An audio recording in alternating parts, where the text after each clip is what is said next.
রাজার ছেলে রাজা, রাজনীতির এই ধারা পাল্টে দেব ইনশাআল্লাহ। আমি এই কথাগুলা বলি এই জন্য এখন আমার পিছনে লেগে গেছে। আমি তোমাদেরকে পাত্তা দেই? আমি আল্লাহ ছাড়া কাউকে ভয় করি?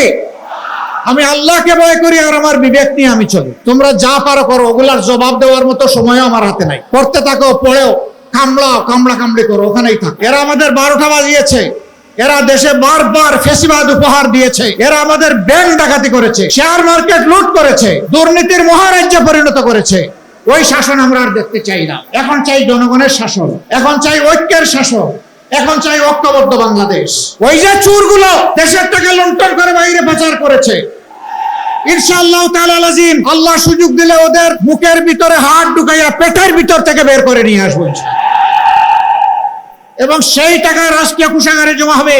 যার যেমন পাওনা, যে এলাকার যেমন হক তার পাওনা সেই এলাকায় তাদেরকে সমঝে দেওয়া হবে ইনশাআল্লাহ। তবে আমরা মন গড়া পন্থায় কোনো উন্নয়ন করব না, নিজেদের ভাগ্য বদলের উন্নয়ন করব না, 18 কোটি মানুষের ভাগ্য বদলের উন্নয়ন আমরা করবো ইনশাআল্লাহ। এই উন্নয়নের অংশীদার হবেন আমার কৃষক, শ্রমিক, মেহনতি মানুষ, সকল শ্রেণী পেশার মানুষ। এর উন্নয়নের কারিগর হবে আমাদের যুব সমাজ ইনশাআল্লাহ।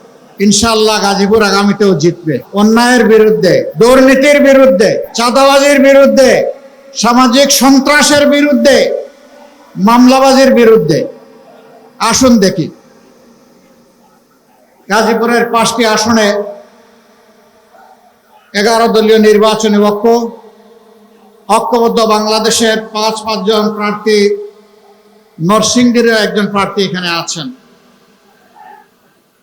তাদের সমর্থনে এবং আগামী 12 তারিখ একই সাথে গণভোটকে সামনে রেখে আজকের এই নির্বাচনী জনসভার সম্মানিত সভাপতি, সভামঞ্চে বসা 11 দলের কেন্দ্রীয় শীর্ষ নেতৃবৃন্দ, স্থানীয় নেতৃবৃন্দ, শহীদ পরিবারের গর্বিত সদস্যবৃন্দ,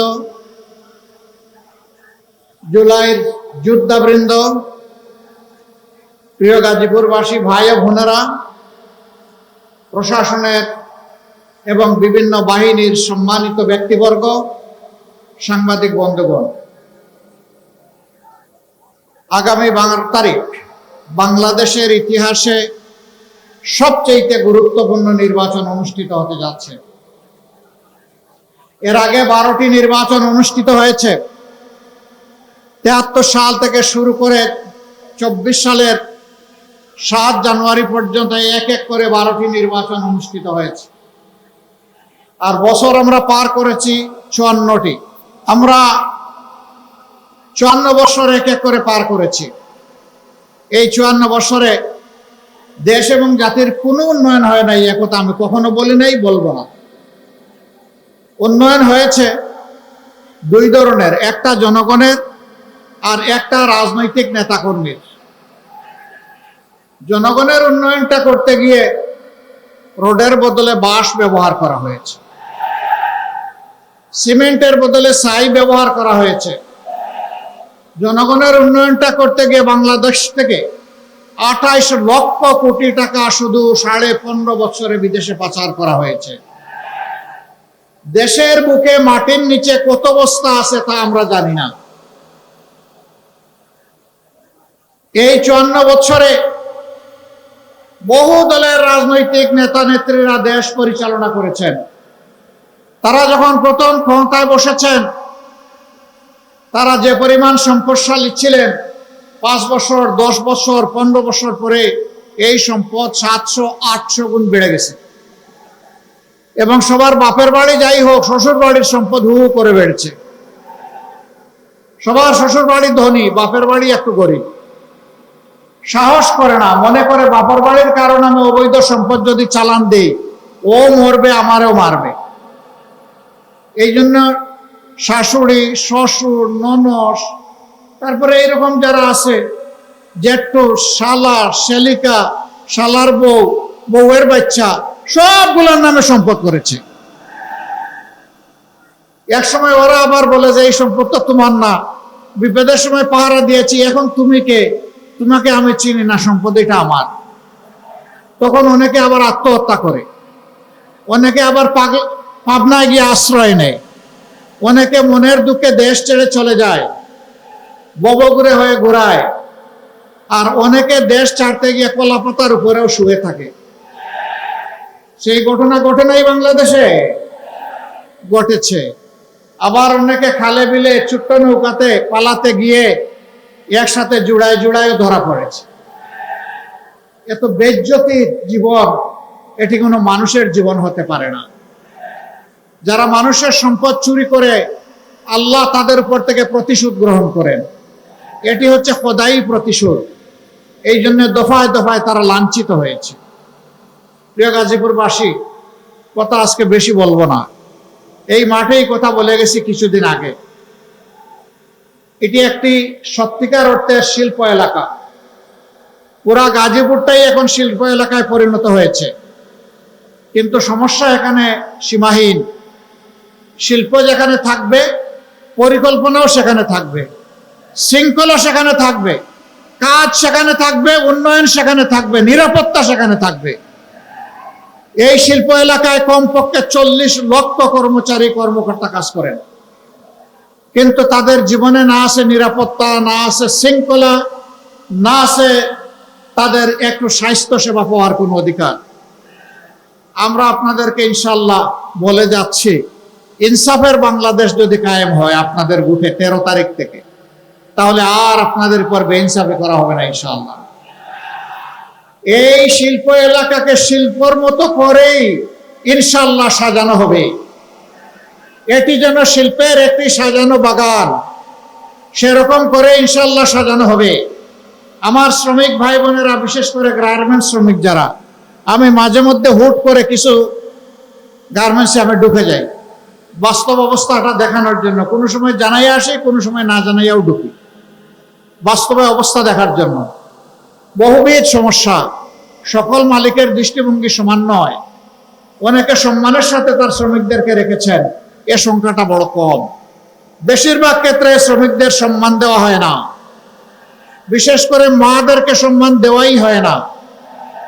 তাদের সেখানে বেতন বৈষম্য আছে। পুরুষের এক ধরনের, মহিলাদের আরেক ধরনের, কাজ কিন্তু সমান। এই সমস্ত বৈষম্যকে আমরা সমান করে ফেলবো ইনশাআল্লাহ। এই ক্ষেত্রে বৈষম্য রাখবো না। মাদের জন্য আমরা ঘোষণা করেছি অন্তত 2 থেকে 2.5 বছর, যেই সময়টা গর্ভবতী অবস্থায়, এরপরে বাচ্চা দুনিয়াতে আসার পরে বুকের দুধ বাচ্চাকে খাওয়াতে হয়, সেই সময় ইনশাআল্লাহ পর্যায়ক্রমে প্রথমে সরকারি থেকে শুরু হবে, তারপরে বেসরকারিতে যাবে। মায়েরা কাজ করবেন দৈনিক 5 ঘন্টা, বাকি 3 ঘন্টা তার বাচ্চাকে সময় দেবেন। এটা বাচ্চার অধিকার। অনেকে বলে এটা কেমন কথা, ওদের তো আয় রোজগার কমে যাবে। অবশ্যই কমবে না। বাকি 3 ঘন্টার স্যালারি দিবে সরকার, সমাজসেবা অধিদপ্তর। এটা সরকারের নৈতিক দায়িত্ব, দিতে হবে। একটা সুস্থ মা, একটা সুস্থ শিশু, আগামী দিনে সুস্থ সমাজ। এই সুযোগ, এই সম্মান তাদেরকে দিতে হবে। অনেক মা 8 ঘন্টা ঘরের বাইরে অবুঝ বাচ্চা রেখে থাকতে পারবেন না, এই জন্য চাকরি ছেড়ে দেন। আমরা চাই মায়েরা চাকরিতেও থাকবেন, আবার বুকের সন্তানকেও জড়াইয়া ধরবেন। শুধু তাই না, শিল্প এলাকায় আমরা সংখ্যা নির্ধারণ করে দিব যে এত সংখ্যক মহিলা থাকলে সেখানে অবশ্যই তাদের বাচ্চাদের জন্য ডে কেয়ার সেন্টার থাকতে হবে। মা কাজের ফাঁকে 8 ঘন্টা সেখানে গিয়ে বাচ্চাকে দুধ খাওয়াবে, তার খবর নেবে। বাকি ওখানে নার্সিং এর জন্য যারা থাকবে তারা তার কেয়ার নেবে, যাতে নিশ্চিন্তে একজন মা তার সন্তানেরও ন্যূনতম হক আদায় করতে পারেন, আবার তার পেশাগত দায়িত্ব পালন করতে পারেন। আমি যখন এই কথা বললাম, একদল হায় হায় শুরু করে দিল। হায় রে হায়, আমাদের মহিলাদের সব চাকরি শেষ, এখন তো নারীদেরকে ঘরে ঢুকিয়ে রাখবে দেখতেছি আমির সাহেব। নো, বরঞ্চ মাদেরকে সম্মান দিয়ে কাজের সাথে রাখাই হচ্ছে আমাদের উদ্দেশ্য। ইনশাল্লাহ আমরা তাই করব। শিল্প এলাকায় গার্মেন্টসে যারা শ্রম দেন, তাদের বাচ্চারা অনেক সময় ভালো শিক্ষার আলো থেকে বঞ্চিত হন। আমরা কথা দিচ্ছি, পরিবার কেন্দ্রিক রাজনীতি, রাজার ছেলে রাজা, রাজনীতির এই ধারা পাল্টে দেব ইনশাআল্লাহ। একজন শ্রমিক ভাই কিংবা বোনের সন্তান, সেও যদি মেধাবী হয়, তার মেধা বিকাশের দায়িত্ব নেবে সরকার, দায়িত্ব নেবে রাষ্ট্র। আমরা চাই তাদের মধ্য থেকে আগামী দিনের প্রধানমন্ত্রী বের হয়ে আসো। আমরা সেই রাজনীতির ধারা চালু করতে চাই। তখন ওই সন্তানটা গরিব দুঃখের প্রতি কিভাবে দরদ দিতে হয় আমার চেয়ে সে ভালো বুঝবে। জুলাই আন্দোলন করেছে আমাদের সন্তানেরা, শ্রমিকেরা, কৃষকেরা, মজুরেরা, ব্যবসায়ীরা, মায়েরা, বোনেরা, আমাদের মেয়েরা, ছেলেরা, সবাই আন্দোলন করেছে। একটাই দাবি, উই ওয়ান্ট জাস্টিস। আমরা ন্যায় বিচার চাই। সমাজে যখন ন্যায় বিচার প্রতিষ্ঠিত হবে, প্রত্যেকটি মানুষ, প্রত্যেকটি এলাকা তার অধিকার পেয়ে যাবে। গাজীপুর ঘনবসতিপূর্ণ একটা শিল্প এলাকা। এই এলাকার রাস্তাঘাট, ড্রেনেজ সিস্টেম, সুপেয় পানির সার্কুলেশন, গ্যাস সরবরাহ, সাস্টেইনেবল ইলেকট্রিসিটি সাপ্লাই, সব কিছুতেই সমস্যা আছে। অথচ এই গাজীপুর বাংলাদেশের জিডিপিতে বিশাল অবদান রেখে চলছে। যার যেমন অবদান তাকে তেমন মূল্যায়ন করতে হবে, এর নাম ইনসাফ। সবাইকে গলা কেটে সমান করে দেওয়ার নাম ইনসাফ নয়। যার যেটা ন্যায্য পাওনা তার হাতে সেটাই তুলে দিতে হবে ইনশাআল্লাহ। আমাদের এই মানুষগুলো সেদিন কারো কাছে মিছিল করে বলে নাই দে দে চাঁদা দে, এটা কেউ বলেছিল? কেউ মিছিল করে বলেছিল দে দে বেকার ভাতা দে বলেছিল? তাও বলে নাই। কেউ বলেছিল দে দে ফ্যামিলি কার্ড দে বলেছিল? বলে নাই। বলেছে দে দে আমার হাতে কাজ দে, আমি কাজ করে সম্মানের সাথে বাঁচতে চাই। প্রিয় দেশবাসী, যুব সমাজ, আমরা কারো হাতে বেকার ভাতা তুলে দিয়ে অপমানিত করব না। আমরা সুশিক্ষা এবং প্রশিক্ষণ দিয়ে প্রত্যেকটি তরুণ তরুণী, যুবক যুবতীর হাতকে, সক্ষম মানুষের হাতকে আমরা দেশ গড়ার কারিগরের হাত বানাবো ইনশাআল্লাহ। কাজ তুলে দিয়ে বলবো এটাই বাংলাদেশ, যা চেয়েছিলে এটা তোমাদের দাবি, এবার দুই হাতকে বাংলাদেশকে গড়ে দাও। যুব সমাজ তৈরি হয়ে যাও, আমরা এই দেশটাই তোমাদের হাতে তুলে দিতে চাই। বাংলাদেশ নামের যে উড়োজাহাজ, এইটার ককপিটে বসিয়ে দিব যুব সমাজকে। আমরা গিয়ে বসবো প্যাসেঞ্জার সিটে ইনশাআল্লাহ। ওরা আর পিছনে তাকাবে না, ওরা সামনে নিয়ে দেশকে এগিয়ে যাবে ইনশাআল্লাহ। একদল লোক আছে শুধু পিছন নিয়ে কামড়া কামড়ি করে। এদের স্বভাবটা চিংড়ি মাছের মতো। চিংড়ি মাছ দৌড়াইতে শুরু করলে শুধু পিছনের দিকে যায়। আমরা তো মানব জাতি, আমরা পিছনে দৌড়াবো কেন? আমরা দেশ নিয়ে সামনের দিকে দৌড়াবো ইনশাআল্লাহ। আরেক দল আছে, এখন জনগণের উত্থান, তাদের অধিকারের পক্ষে আপোষহীন মনোভাব এবং ইনসাফের পক্ষে গণজাগরণ দেখে তারা দিশাহারা হয়ে গেছে। এখন দিশাহারা হয়ে মায়েদের গায়ে হাত দিয়ে দেয়। আরে এরা কোন প্রজাতি? মানুষ তো মায়ের গায়ে হাত দিতে পারে না। আমরা এদেরকে অনুরোধ করি, সাবধান, কোনো মায়ের গায়ে হাত দিবা না। দয়া করে তোমার মাকে আগে সম্মান করতে শেখো। তুমি যদি তোমার মাকে সম্মান করতে পারো, বাংলাদেশের 9 কোটি মাকেও সম্মান করতে পারবা। যদি তুমি সম্মান করো, তোমাকেও স্যালিউট। আর তুমি যদি আর হাত বাড়াও, মনে রাখবা মায়ের সন্তানেরা আগুন হয়ে জ্বলে উঠবে। এ কাজ করবা না, এ কাজ করবা না। যারা মাদেরকে সম্মান করতে পারে না, আল্লাহ তাদেরকে সম্মানিত করেন না, আল্লাহ তাদেরকে অপদস্থ করেন। আমরা আমাদের মায়েদের সম্মান কারো কাছে বন্ধক রাখবো না, কোনো কিছুর বিনিময়ে না। জীবন দিব, কিন্তু আমার মায়ের সম্মান নিয়ে কাউকে আর টান দিতে দেব না। আমি এই কথাগুলা বলি, এই জন্য এখন আমার পিছনে লেগে গেছে। আমি তোমাদেরকে পাত্তা দেই? আমি আল্লাহ ছাড়া কাউকে ভয় করি? আমি আল্লাহকে ভয় করি, আর আমার বিবেক নিয়ে আমি চলি। তোমরা যা পারো করো, ওগুলার জবাব দেওয়ার মতো সময়ও আমার হাতে নাই। করতে থাকো, পড়েও কামড়াও, কামড়া কামড়ি করো, ওখানেই থাকো। প্রিয় গাজীপুরবাসী, ইনশাআল্লাহ গাজীপুরের কিছু ন্যায্য দাবি আছে, আমি দেখেছি এখানে 60টা দাবি আমার কাছে দেওয়া হয়েছে। আমি কথা দিচ্ছি ইনসাফের পক্ষে আপনারা রায় দিন। ইনশাআল্লাহ আমরা যদি আল্লাহ তাআলার মেহেরবানি বিইজনিল্লাহ এবং আপনাদের ভালোবাসা সমর্থন ভোটে এ দেশ সেবার দায়িত্ব পাই, আমি আপনাদেরকে সাক্ষ্য রেখে বলছি গাজীপুরের প্রতি আমরা বেইনসাফি করব না। দাবি সবগুলো সঙ্গত। রেল ক্রসিং এর উপর ওভারপাস, এটা কোনো ম্যাটার না। ইন্টেনশন থাকলে 6 মাসে এটা সমাধান করা সম্ভব। টেকসই একটা ওভারপাস করে ফেলা সম্ভব। প্রতিদিন মানুষ দুর্ভোগের শিকার হচ্ছে। ইনশাল্লাহ আমরা করব। বলবেন এত টাকা কই পাবেন? এই যে যাচ্ছেন আর করবেন সব জায়গায় বলেন, টাকা আমাদের আছে তো। টাকা আছে না? কোথায় আছে জানেন? দেশের বাইরে আছে। ওই যে চোরগুলো দেশের টাকা লুণ্ঠন করে বাইরে পাচার করেছে, ইনশাআল্লাহ তাআলা আযীম আল্লাহ সুযোগ দিলে ওদের মুখের ভিতরে হাত ঢুকাইয়া পেটের ভিতর থেকে বের করে নিয়ে আসবো এবং সেই টাকা রাষ্ট্রীয় কোষাগারে জমা হবে। যার যেমন পাওনা, যে এলাকার যেমন হক, তার পাওনা সেই এলাকায় তাদেরকে সমঝে দেওয়া হবে ইনশাআল্লাহ। তবে আমরা মন গড়া পন্থায় কোনো উন্নয়ন করব না, নিজেদের ভাগ্য বদলের উন্নয়ন করব না। 18 কোটি মানুষের ভাগ্য বদলের উন্নয়ন আমরা করবো ইনশাআল্লাহ। এই উন্নয়নের অংশীদার হবেন আমার কৃষক, শ্রমিক, মেহনতি মানুষ, সকল শ্রেণী পেশার মানুষ।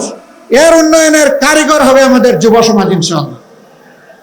একই সাথে কাজ করবেন মায়েরা, একই সাথে কাজ করবে আমার ভাইয়েরা। যার যার জায়গায় শ্রেষ্ঠ অবদান রেখে চলবে। মাদের জন্য বাড়তি একটা দায়িত্ব আমাদের আছে মায়ের জাতি হওয়ার কারণে। এই দায়িত্ব হচ্ছে গৃহে, চলাচলে, কর্মস্থলে 3 জায়গায় ইনশাআল্লাহ মায়েদের জন্য আমরা নিরাপত্তা এবং মায়েদের জন্য আমরা মর্যাদা নিশ্চিত করবো ইনশাআল্লাহ। তারা হবেন শতভাগ নিরাপদ এবং মর্যাদার সাথে তারা দায়িত্ব পালন করবেন। রাষ্ট্রে এই দায়িত্ব দিতে গিয়ে আমরা কোনো জাত পাত ধর্ম বর্ণ দেখব না। আমরা দেখব মানুষটা এই কাজের যোগ্য কিনা, আর দেশ এবং জাতির প্রতি তার অঙ্গীকার বা দেশপ্রেম আছে কিনা। এই 2টা জিনিস পাওয়া গেলে যেই যোগ্য তার হাতে কাজ চলে যাবে ইনশাআল্লাহ। প্রিয় দেশবাসী, আমরা একটা ইনসাফপূর্ণ দেশ চাই। আমাদের মার্কা কি বলেন তো? জামাতে ইসলামীর। হায় রে হায়, এইটা আগে সরকার খাইয়া হজম করে ফেলেছিল। কারণ এই দাড়ি পাল্লা থাকলে সমাজে তো বেইনসাফি করা যাবে না। এই পাল্লা যদি কোনোদিন বিজয়ী হয়ে যায় তাইলে সমাজ থেকে বেইনসাফি দূর হয়ে যাবে। তাইলে এই লুটেরারা যাবে কোথায়? ব্যাংক ডাকাতরা যাবে কোথায়? দুঃখের কাহিনী কি বলবো, 15.5 বছর আমরা সকলেই মজলুম ছিলাম দেশবাসী। 5 তারিখ থেকে কিছু ভাই অতীতের মতো মজলুমদের উপর আবার ঝাঁপাইয়া পড়লেন। এবারকার নির্বাচনে আমাদের অঙ্গীকার দুর্নীতিমুক্ত দেশ করা। আরেকটা দলেরও নেতৃবৃন্দ বলতেছেন তারাও দুর্নীতিমুক্ত দেশ গড়বেন। ভালো কথা, চ্যারিটি স্টার্টস ফ্রম হোম। ভালো কাজ নিজের ঘর থেকে শুরু করতে হয়, সেটার প্রমাণ আগে দেন। 49 জন ঋণ খেলাপি যাদেরকে বগলের নিচে নিয়ে নির্বাচন করছেন, আগে তাদেরটা বাতিল ঘোষণা করেন। যদি সাহসিকতার সাথে এটা করতে পারেন, জনগণ কিছুটা বিশ্বাস করবে হ্যাঁ ওনাদের সদিচ্ছা আছে। আর যদি ঋণ খেলাপিদেরকে বগলের তলে রাইখা বলেন যে আমরা দুর্নীতিমুক্ত দেশ গড়ব, তাহলে বিষয়টা এমন হবে যে আপনারা যা বলেন তা করেন না, আর যা করেন তা বলেন না। আমরা ওইটা চাই না। দেশবাসী সবাইকে জানে চিনে। কিছু মানুষ মাথা গরম হয়ে গেছে। গাজীপুরে চৈত্র মাস, তাই না? হ্যাঁ, গাজীপুরে চৈত্র মাসে কম কি মাস? তো মাঘ মাসে মাথা এত গরম কেন? চৈত্র মাসে তাহলে কি হবে? এখানে হামলা, ওখানে হামলা, এখানে আগুন দেয়, ওখানে মানুষ খুন করে, শেষ পর্যন্ত কাউকে না পাইলে নিজেরটাই খুন করে। এ কি রে ভাই? Morning shows the day. তারা ক্ষমতায় গেলে কি করবে এখনই জাতিকে জানিয়ে দিচ্ছে। একটা মানুষ নিরাপদে বাংলাদেশে থাকতে পারবে না। একজন ব্যবসায়ী নিরাপদে ব্যবসা করতে পারবে না। একজন শ্রমিক নিরাপদে রাস্তায় চলাচল করতে পারবে না। একজন কৃষক সে শান্তিতে তার মাঠে ফসল ফলাতে পারবে না। এরা সবার শান্তি তছনছ করে দেবে। এই অশান্তির বিপক্ষে আমাদের শান্তির আওয়াজ, দুর্নীতির বিরুদ্ধে আমাদের সততার আওয়াজ, বেকারত্বের বিরুদ্ধে আমাদের কাজের আওয়াজ,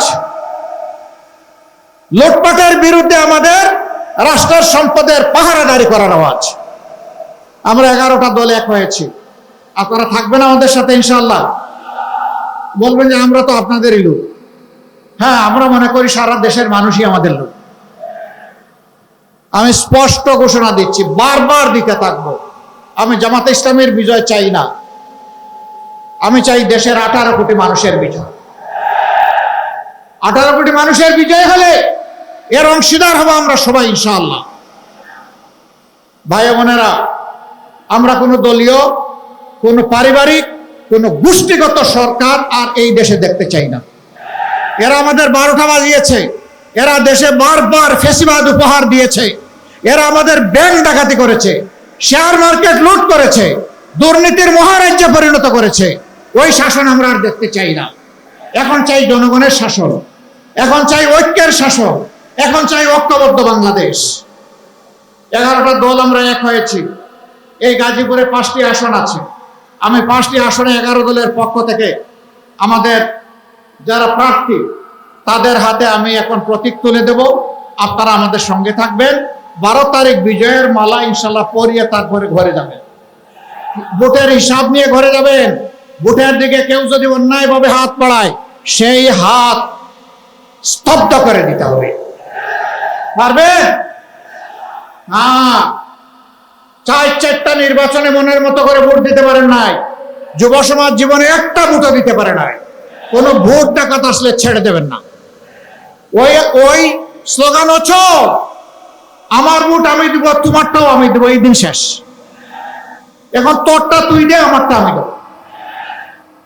যুব সমাজ কাউকে ক্ষমা করবে না। চরম ফ্যাসিস্টকে ক্ষমা করে না। খালি হাতে বুক চিতিয়ে ফ্যাসিস্টকে বিদায় করেছে। আর এই সমস্ত বুট ডাকাতকে বিদায় দেওয়া এটা কোনো ব্যাপারই। যুব সমাজ তৈরি? বলবেন যে আপনি বেঁচে গেলেন, আপনার তো বয়স হয়ে গেছে। আমি এই যুবকদের চাইতে কম যুবক না, আল্লাহর মেহেরবানি। একসাথে লড়াই করবো ইনশাআল্লাহ। ভাইরা এবার আসুন গাজীপুরে আমাকে একটু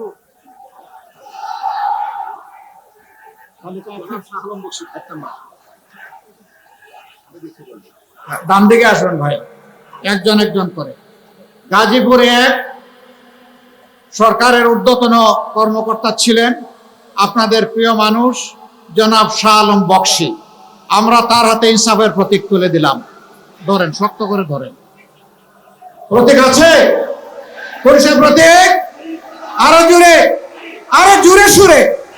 12 তারিখ সারাদিন সকাল সন্ধ্যা ইনশাআল্লাহ বিজয়মালা, ইনশাআল্লাহ, ইনশাআল্লাহ, মাশাআল্লাহ। গাজীপুর 2